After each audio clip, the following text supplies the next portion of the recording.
So this morning I'm going to be fitting the road springs onto the car. To do this I'm going to use the 2-bolt method, so I've got some 13mm bar just so I haven't know that line around, and I cut it into 2 6-inch lengths. I've locked a couple of nuts on one end and this end's free. The idea is that I'm going to put spring on the spring platform, move it up into the wishbone, and then 2 diagonally opposite fixing holes, put these long bolts in and compress the spring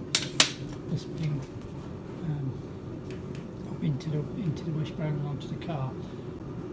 So let's go and put it on the car. Okay, so that's got it fitted into the car, and the bolts are roughly the same length, so we start off reasonably square. The idea is to tighten the bolts up a little bit at a time and evenly, and that will compress the spring. You have to be very careful doing this because there's an awful lot of pressure in that spring, and if it lets go it can be very, very dangerous, so be careful. Now I've got some tension on the spring, and I've put 2 more bolts in, and basically what I'm going to do with those is just follow up just as a belt and braces, so if anything does start to go wrong, I'm well and truly covered. So again, now I'll just carry on compressing the 2 main bolts down to bring the spring up, and follow up that with the other 2 when I get it fully compressed.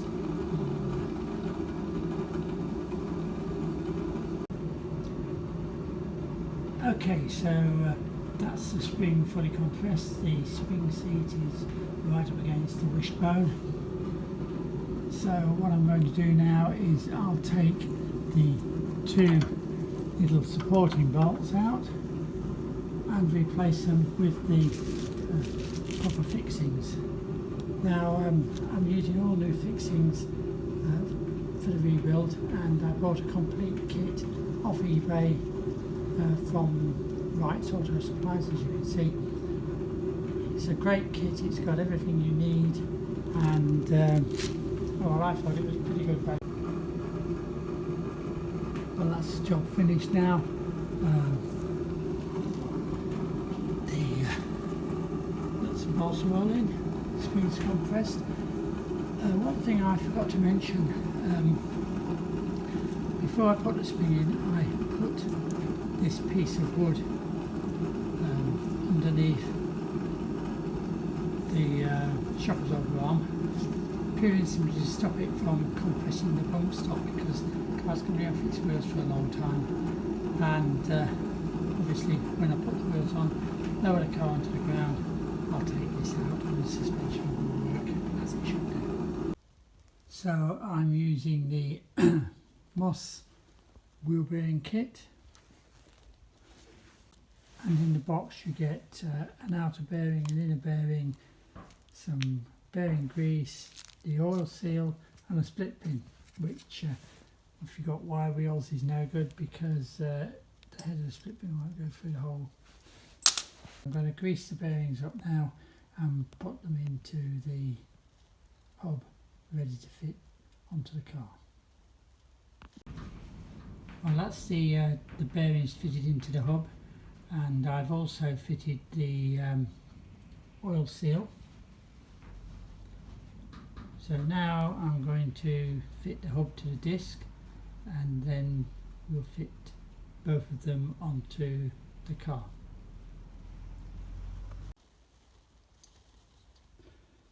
So that's the disc now connected onto the hub.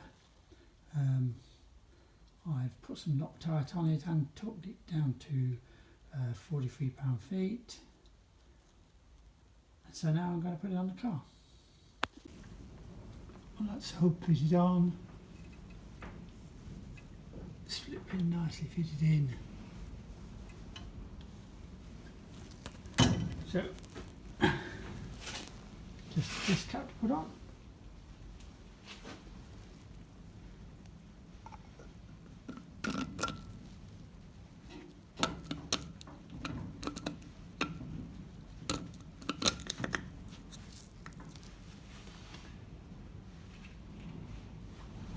That's it.